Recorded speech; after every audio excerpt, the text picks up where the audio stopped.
코로나19로 직격탄을 맞은 자영업자들을 보호하기 위한 일명 임대료 멈춤법이 발의되면서 논란이 커지고 있습니다.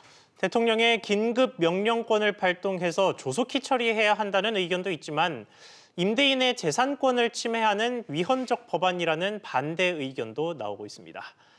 관련해서 취재기자와 자세히 이야기 나눠보겠습니다. 서주연 기자 나왔습니다. 서 기자, 일단 임대료 멈춤법이 구체적으로 어떤 내용인지부터 짚어보죠. 네, 한마디로 임대료 멈춤법은 집합 제한 업종에는 임대료의 50%를 깎고 집합 금지 업종에는 아예 임대료를 면제해야 한다는 내용을 담고 있습니다. 지난 14일이죠. 이동주 더불어민주당 의원이 상가 건물 임대차 보호법 개정안, 일명 임대료 멈춤법을 발의를 했는데요. 국회에는 이미 비슷한 취지의 법안 4건이 발의돼 있습니다. 예. 그런데 문재인 대통령이 영업이 제한 금지된 경우에 이 매출 급감의 임대료 부담까지 짊어지는 것이 과연 공정한 일인지에 대한 물음이 매우 뼈아프다라는 발언을 했고, 이 발언 이후에 법안이 뜨겁게 부상하고 있는데요. 대통령 발언 다음 날이죠. 김태년 민주당 원내대표가 나서서 임대료 문제에 대해서 공정하고 합리적인 대책 마련을 논의하겠다라는 발언을 또 하면서 지난 7월 강행된 임대차 3법과 같이 여건이 이 법안도 밀어붙이는 것이 아니냐라는 전망이 나오고 있습니다. 네, 그리고 재산권 침해와 같은 위헌 논란도 일고 있죠. 그렇습니다. 임차인의 고통을 이유로 임대인들의 재산권을 무리하게 침해할 수 있다라는 반발이 적지 않은 상황인데요.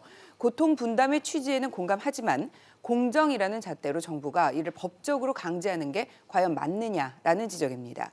또 코로나19로 고통을 받고 있는 임차인과 임대인 모두를 보호해야 한다는 지적도 나오고 있는데요. 코로나19 피해가 우리보다 더 큰 해외의 경우에서는 이미 임대료 멈춤 정책이 시행이 되고 있습니다. 캐나다의 경우에는 임대인이 월 임대료를 75% 깎아주면 정부가 월 임대료의 50%를 지원해주고 있고요. 호주는 임차인이 매출 감소를 증명할 경우에 그 금액만큼 임대료를 깎아주거나 유예해주고 있습니다. 대신 임대인의 재정적 요건을 고려하도록 돼 있는데요. 모두 국가가 코로나19로 피해를 본 임차인과 임대인을 동시에 보호하고 있다는 게 큰 차이라고 볼 수 있습니다. 알겠습니다.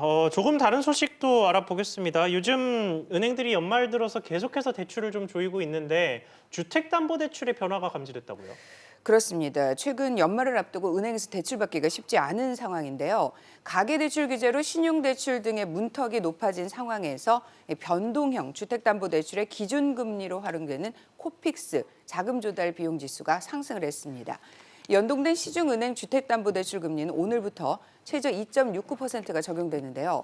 KB국민, 우리, NH농협은행 등의 신규 코픽스 연동 주담대 금리는 오늘부터 0.03%포인트 올라갑니다. 코픽스 상승에다가 최근 가계대출 규제 분위기까지 더해지면서 대출금리 오름세는 더 가속화될 것으로 보입니다. 네, 서 기자 이야기 잘 들었습니다.